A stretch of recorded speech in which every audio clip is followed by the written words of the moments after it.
اعوذ باللہ من الشیطان الرجیم بسم اللہ الرحمن الرحیم۔ آپ کی خدمت میں رکوع نمبر 8 پارہ نمبر 1 سورۃ البقرہ عرض کر رہا ہوں۔ اس آیہ کریمہ میں اللہ تعالیٰ نے یہودیوں سے فرمایا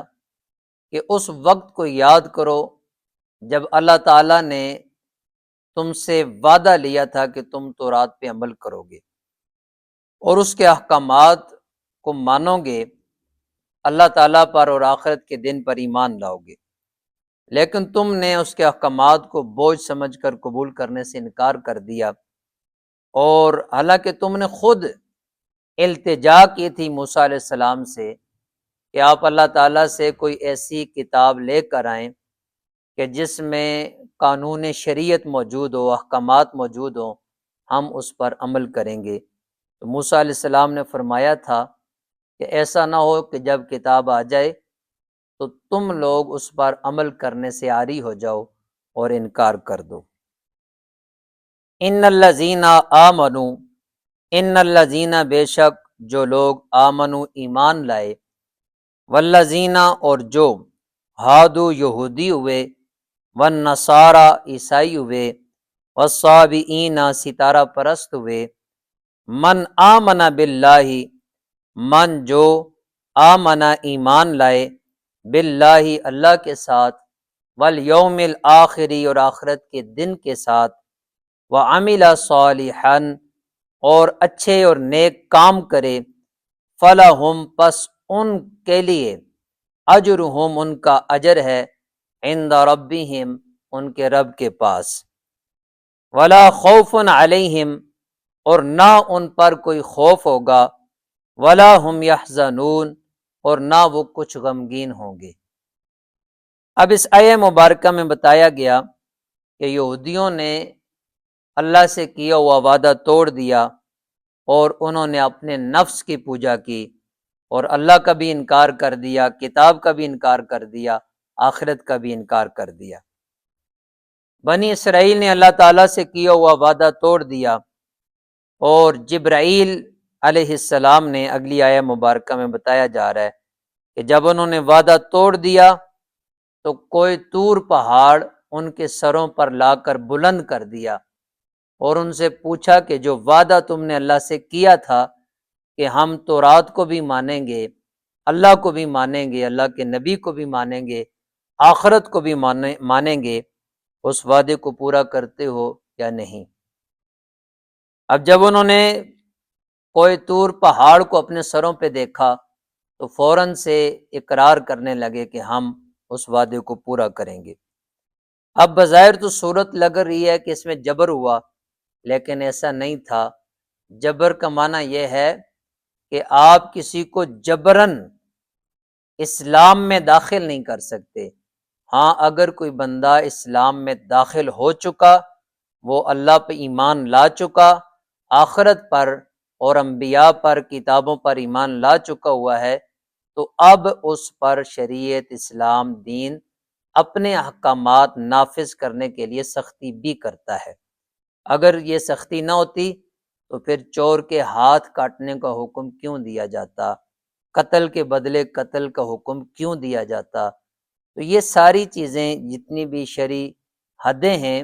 وہ لگائی جاتی ہیں اسی لیے تاکہ اسلام کا نفاذ ہو اور معاشرے میں امن اور سکون قائم ہو۔ وَإِذْ أَخَذْنَا واو اور اذ جب، اخذنا لیا ہم نے، میثاقکم تم سے پختہ وعدہ، ورفعنا اور اٹھایا ہم نے، اونچا کیا ہم نے، بلند کیا ہم نے، فوقکم الطور تمہارے اوپر طور پہاڑ کو، خذو پکڑو تم، ما آتیناکم جو دیا ہم نے تمہیں، بقوت مضبوطی کے ساتھ، وذکرو اور یاد کرو، ما فیہ جو اس میں ہے، لعلکم اس امید پر کہ تم تتقون متقی بن جاؤ، پرہیزگار بن جاؤ اور تمہیں تقوی حاصل ہو۔ اب یہ بھی اس لیے تھا تاکہ ان کی آخرت بہتر ہو جائے، اور جس نافرمانی کے راستے پر وہ چل پڑے ہیں اس سے واپس پلٹ آئیں، اللہ کے فرما بردار بن جائیں، اللہ کی فرما برداری میں، اس کے احکامات کو ماننے میں اور اس کی بتائی ہوئی راہ پر چلنے میں ان کے لیے بہتری تھی، اور انہی کے لیے اس میں نجات تھی، اللہ کی رضا تھی۔ تو جو کام ان کے لیے بہتر تھا وہ اللہ تعالیٰ نے ان کے لیے مقدر کیا اور اس کے لیے اسباب بھی پیدا فرمائے۔ اس سے ہمیں بھی سوچنا چاہیے کہ ہم اپنی روزمرہ زندگی میں کہیں ایسے کاموں میں ملوث تو نہیں ہیں کہ جن کاموں سے اللہ ناراض ہوتا ہے، اللہ کے نبی کی ناراضگی آتی ہے، شریعت اور اسلام کے بتائے ہوئے راستوں کی دھجیاں اڑ رہی ہیں اور ہدایت کا جو راستہ ہے وہ ہم سے دور ہو رہا ہے۔ اگر ایسے کام ہماری زندگی میں شامل ہیں تو ہمیں فی الفور ان کاموں کو اپنی زندگی سے نکال دینا چاہیے، اور اپنی زندگی جو مختصر زندگی ہے، ہمارے پاس کوئی لمبا وقت نہیں ہے، ہر بندہ ہم میں سے دنیا میں آیا ہے تو اس کے جانے کا وقت اللہ کے پاس لکھا ہوا ہے۔ جب ہم نے جانا ہے، موت برحق ہے، تو پھر ہمیں اس مختصر سی زندگی میں اپنی زندگی سے فضول کام نکال پھینکنے چاہیے، نافرمانیوں والے کاموں کو ختم کر دینا چاہیے، اور جتنے کام جن کا نہ دنیا کا فائدہ ہے اور نہ آخرت کا فائدہ ہے ان کاموں کو فی الفور اپنی زندگی سے نکال کے ہمیں با مقصد، با معنی اور اللہ کے قرب اور رضا والے کاموں کو اپنی زندگی میں شامل کرنا چاہیے۔ اسی میں ایک کام ہمارے فضول دوست بھی ہیں۔ بعض اوقات ایسے لوگوں کی صحبت ہم اختیار کر لیتے ہیں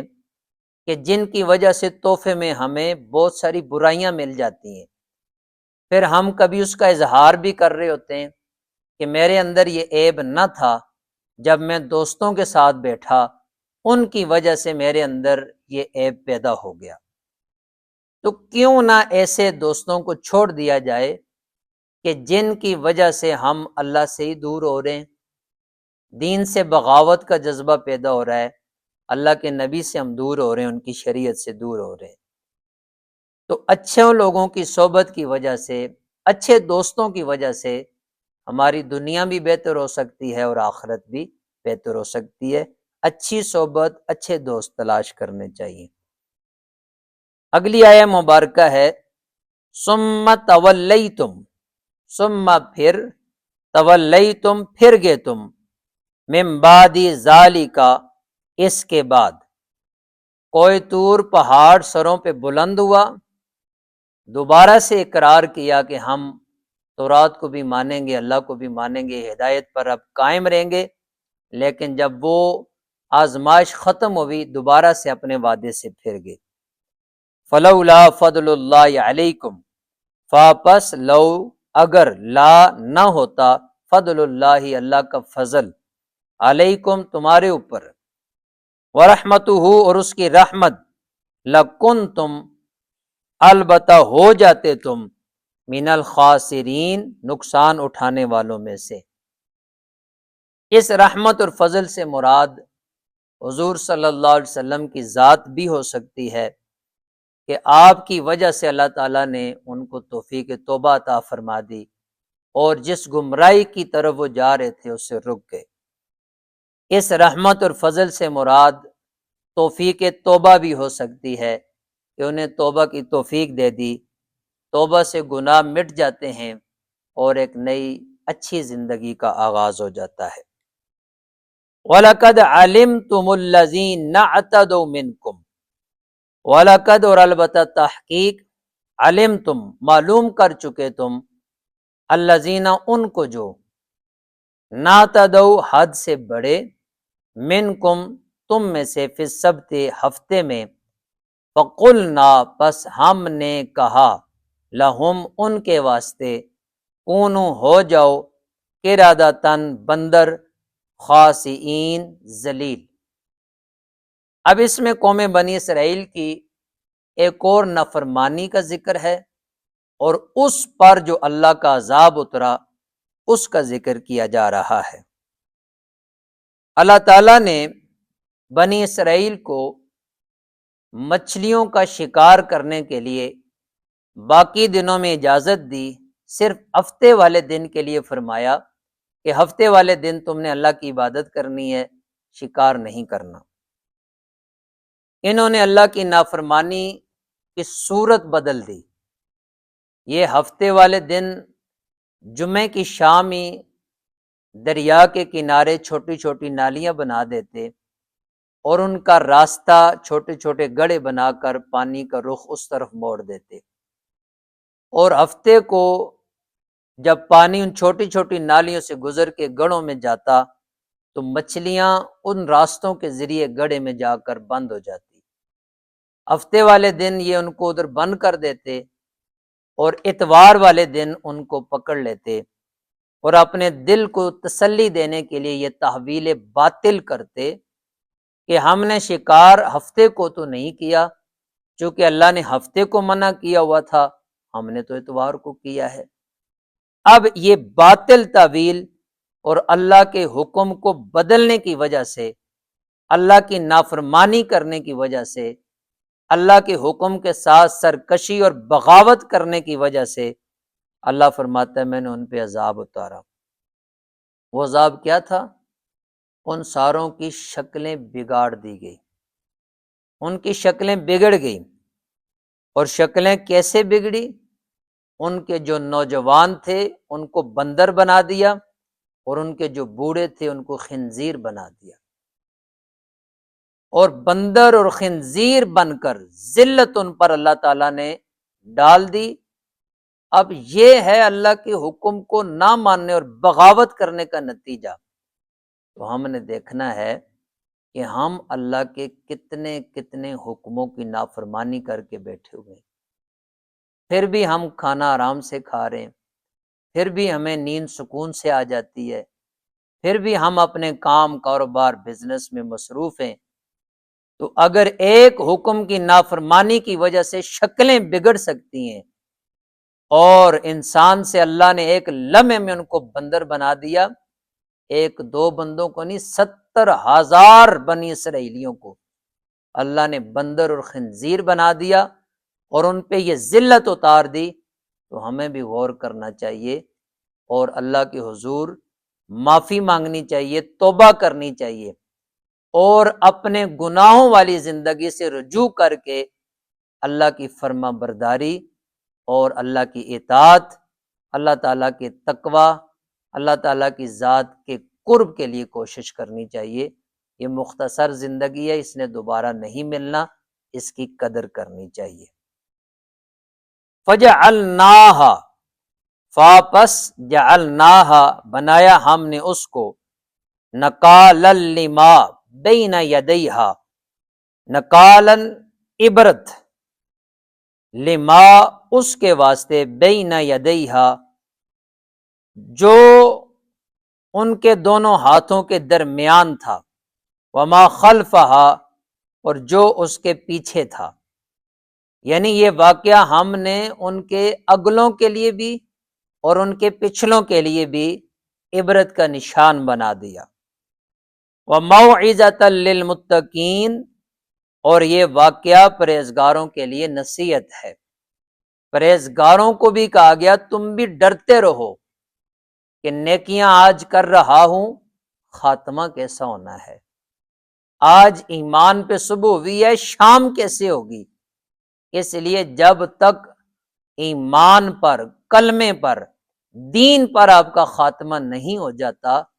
اس لمحے تک اللہ سے ڈرنے کی ضرورت ہے، حاجت ہے،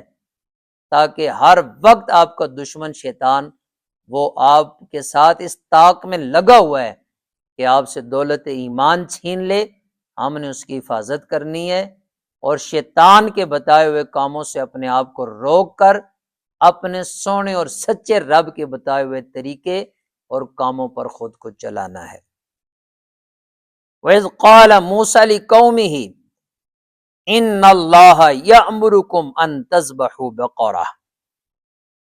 اب ان آیات مقدسہ کے اندر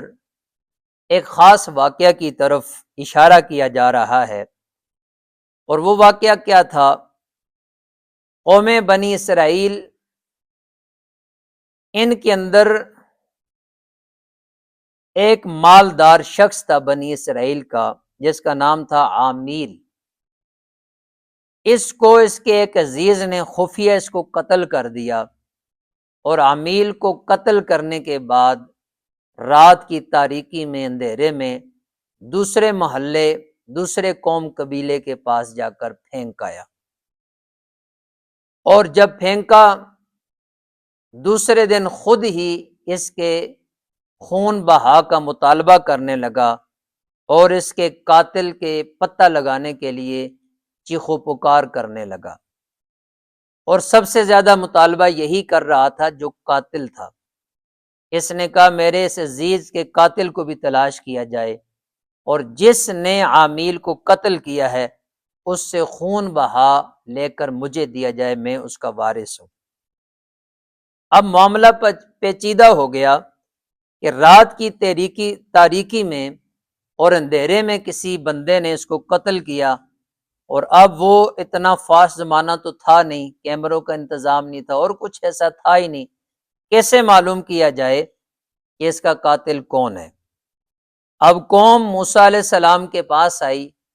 اور کہنے لگی آپ اللہ کے نبی ہیں، تو اللہ سے دعا کریں کہ اللہ تعالی ہمیں بتا دے کہ اس کا قاتل کون ہے۔ جب موسیٰ علیہ السلام نے دعا کی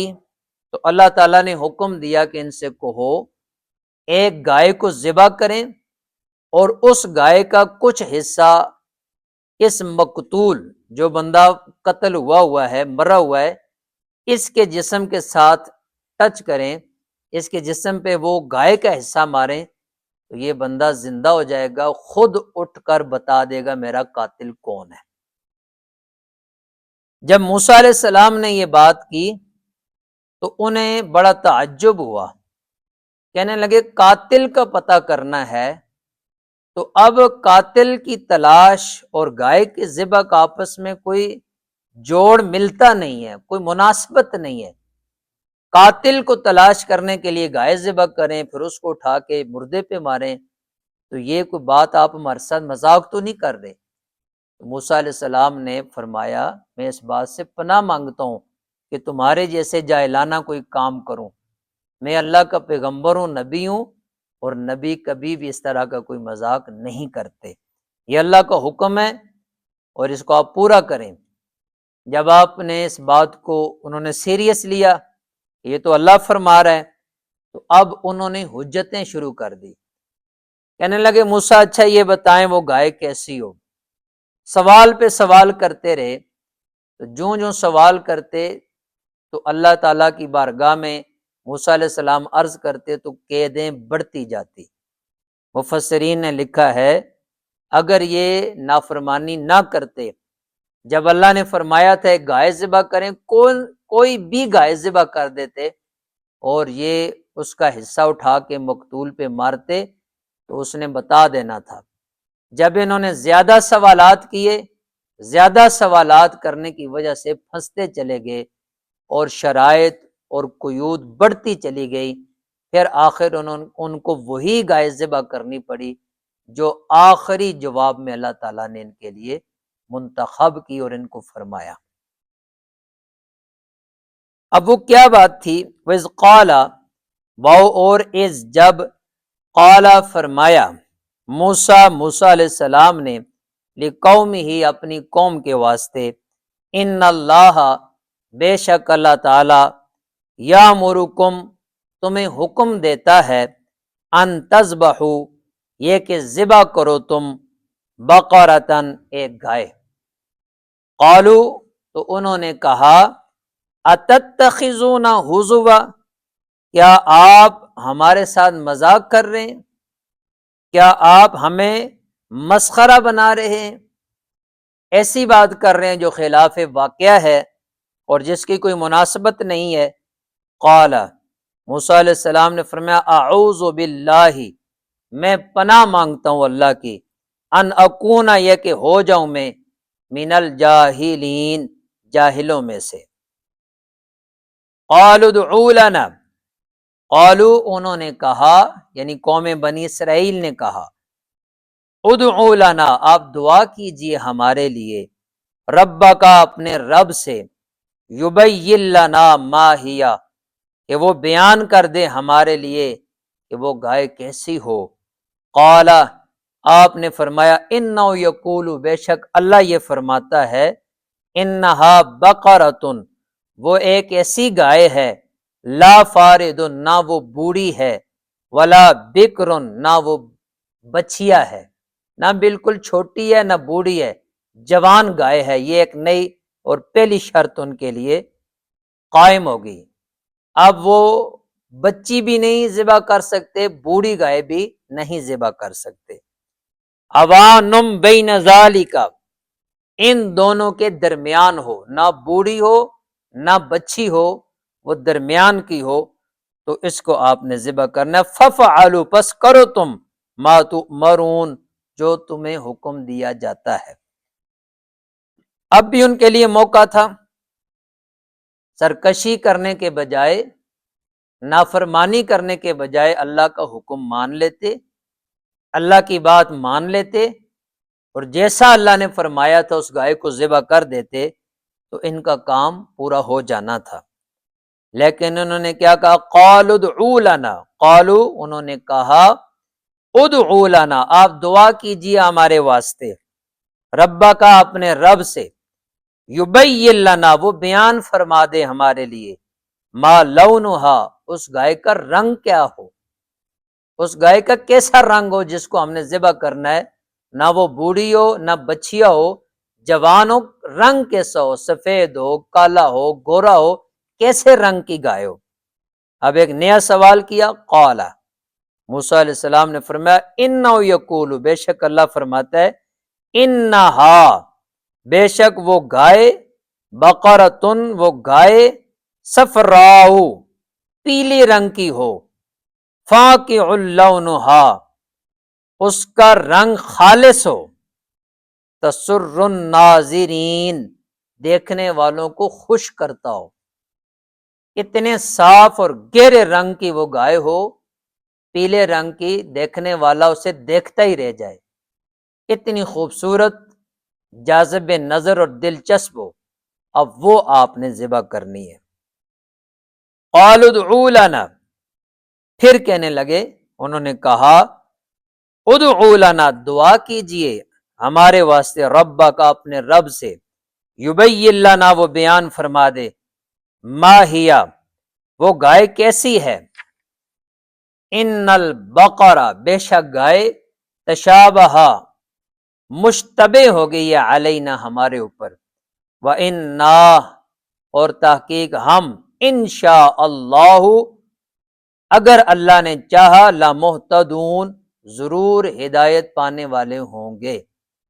اب علماء مفسرین فرماتے ہیں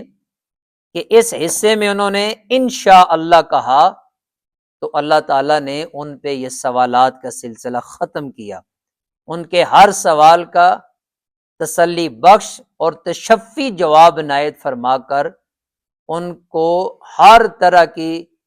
جو ان کا عذر تھا اس کو پورا کر دیا۔ وہ اس کام کو نہیں کرنا چاہ رہے تھے، اب مجبور ہو گئے، مجبور انہوں نے گائے کو ذبح کرنا پڑا۔ قال، موسیٰ علیہ السلام نے فرمایا، انہ یقول، بے شک اللہ فرماتا ہے، انہا بقرۃ لا ذلول، بے شک وہ ایک ایسی گائے ہے، نہ وہ ہل جوتتی ہو، تثیر الارض، کہ وہ زمین کو پھاڑے، نہ اس نے کبھی ہل چلایا ہو کہ زمین کو پھاڑنے کے لیے، ولا تسقی الحرث، اور نہ وہ زمین کو پانی پلانے والی ہو، کھیتیوں کو پانی دینے والی ہو، جیسے جانوروں کو باندھ دیا جاتا ہے اور وہ کنویں کے گرد چلتے ہیں تو پانی باہر نکلتا ہے اور کھیتوں کو سیراب کیا جاتا ہے، اس سے یہ کام بھی نہ لیا گیا ہو۔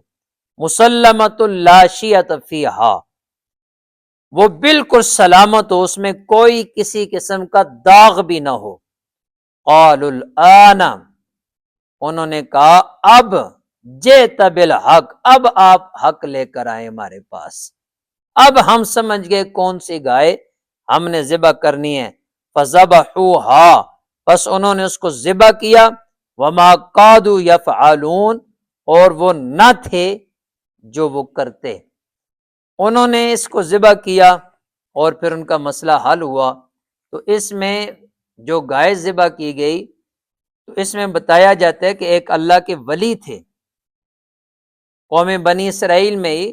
ایک صالح شخص تھے، تو ان کی اولاد میں ایک ہی ان کا بیٹا تھا، ان کے پاس اور کوئی جائیداد نہ تھی، ایک گائے کی چھوٹی سی بچھیا تھی، انہوں نے اس پہ مور لگا کر اسے جنگل میں چھوڑ دیا اور ساتھ کہہ دیا کہ اللہ یہ تیرے حوالے ہے، تیری امانت میں دے رہا ہوں، جب میرا بیٹا بڑا ہو جائے اللہ اسے واپس لوٹا دینا تاکہ اس کے کام آ سکے۔ تو اب یہ وہی گائے تھی جو اس بچے کے پاس تھی، جو یتیم بچہ تھا، وہ بھی بڑا ہوا، اللہ کا نیک بندہ بنا، متقی صالح تھا۔ تو اس کے پاس جب وہ گائے واپس آئی تو ایک فرشتے نے آ کر اسے بتایا، اس کے سامنے آ کر کہا کہ اس کی قیمت آپ نے جو لگانی ہے وہ قوم بنی اسرائیل آپ کے پاس آئے گی، چونکہ یہ ایک ہی گائے ہے جس کا انہوں نے مطالبہ کیا ہے، وہ ساری شرائط اس میں پوری ہو رہی ہیں، تو آپ نے کہنا ہے اس کو ذبح کر کے اس کے چمڑے میں جتنا سونا آتا ہے وہ مجھے بھر کے دو، تب میں دوں گا۔ تو یہ قیمت طے پائی، انہوں نے دیا، پھر انہوں نے اس گائے کو ذبح کیا۔ اللہ تعالی ہمیں اللہ تعالی کی فرما برداری کرنے کی توفیق عطا فرمائے، نافرمانی سے بچائے۔ اللہ تعالی ہم سب کو قرآن مجید خشوع خضوع کے ساتھ، دل کے ساتھ پڑھ کر سمجھنے کی توفیق عطا فرمائے، سمجھ کر اس پر عمل کرنے کی توفیق عطا فرمائے۔ وآخر دعوانا ان الحمد للہ رب العالمین۔